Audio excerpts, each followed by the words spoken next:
Welcome to video number 4. In this specific video, we're going to be covering content curation strategy number 1.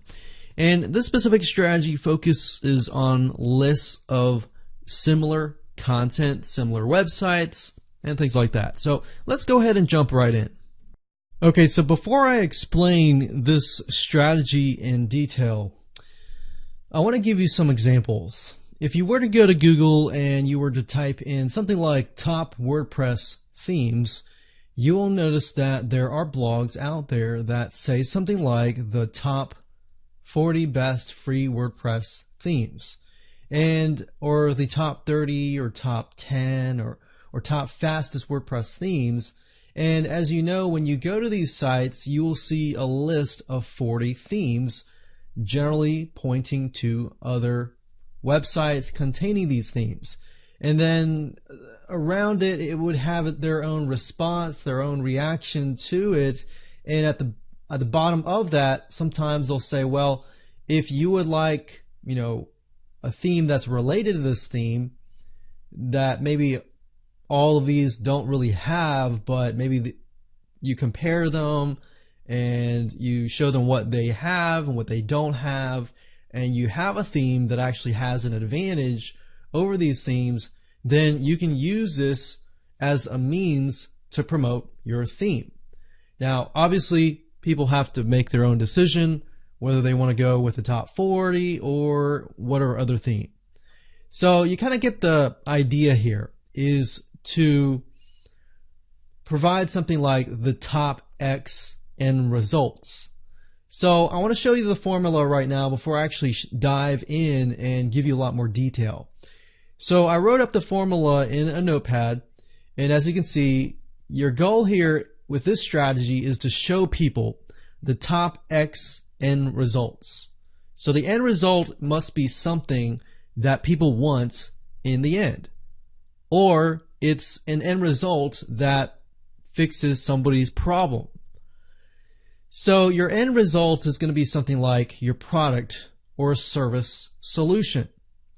So I gave you some details in the past about this, but you could use this method to say something like the top 10 security cameras, or the top 10 physical items or intangible items or even problems. So one thing you could do, let's say for example that you're an artist and you are somebody who is creating tutorials on how to paint a canvas. So if that's the case, then since you're providing a product or a video training course, you want to show people different end results of what can happen when you paint a canvas. So you need to choose maybe top 10 things that people really want to know in terms of how to, what the end result of painting a canvas looks like.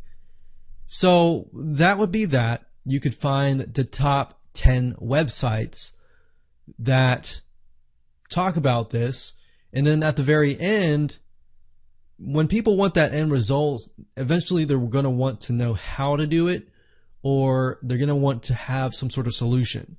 So that's why this is so powerful, is you're able to go out there and find lists or websites that are similar.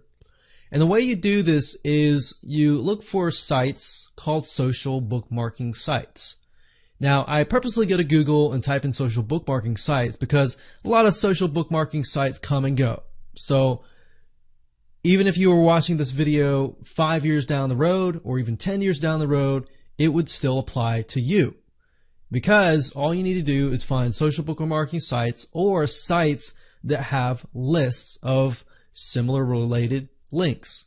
Now, the reason why I say social bookmarking to start out with is because if you're not familiar with social bookmarking, what these sites are is, let's say for example you're a math teacher. If you're a math teacher and you find 10 websites that deal with maybe algebra, whatever you're teaching, and then you have another algebra teacher in a different country that finds 5 other websites that deal with that very specific need. Guess what? You have a combination of 15 sites that are very, very similar.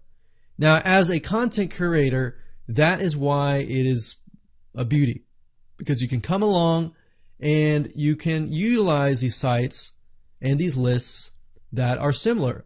And then you can take these and say, okay, these top 10 results or top 50 end results or top 50 websites that contain these end results. And then essentially what you're doing is you're utilizing these end results. You can comment on them.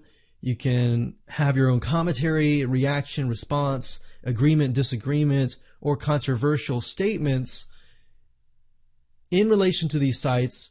And then at the very end, you can use this to say, all right, so you've learned how to help your students as a math teacher or algebra teacher. If you'd like to join my site, you're going to get done for you templates that you can use right away for your teaching. So as you can see, the solutions are limitless. You can really get creative with this and go all out. So social bookmarking sites like Reddit are good. StumbleUpon are good. Pinterest is also good as well because Pinterest shows a lot of images and you have people who create boards and the boards are very similar. So you're actually able to see the similarities in those niches, similar items, similar websites that are related to each other because of that common bond of what you're looking for. You can also look for YouTube playlists. You can go to Amazon and look for List Mania lists to find physical products that might have a lot in common. Let's say, for example, that you're trying to sell a massager, a review of a massager, or maybe you have a massager as a product and you want to sell that, but you want to compare what's out there. So you go on Listmania and you find, as you can see, different massagers that you can compare with each other. Then you have books. You can go to Google and type in Listopia for Goodreads Listopia books. And these are basically lists of books that are very similar. So if I were to click on this, you can actually see that there's a lot of different lists categorized in different sections. So I can go through here and let's say, for example, I'm trying to sell a book. I can find something similar and I could create a blog that compares maybe the top 10 fiction, fantasy, young adult books. And then it happens that one of those books is my book. So that's another great way to use a strategy to promote your own material. So as you can see, it's actually very simple. It's really about finding lists of content that is very similar to yours or is in the end results. So if you can do this, end results, make sure that people want the end results, and the end results leads to your product and service solution. So that's how powerful this strategy is. But as you can see, it's actually very, very simple. And you can do this over and over again, recycle this method, and use it to your advantage.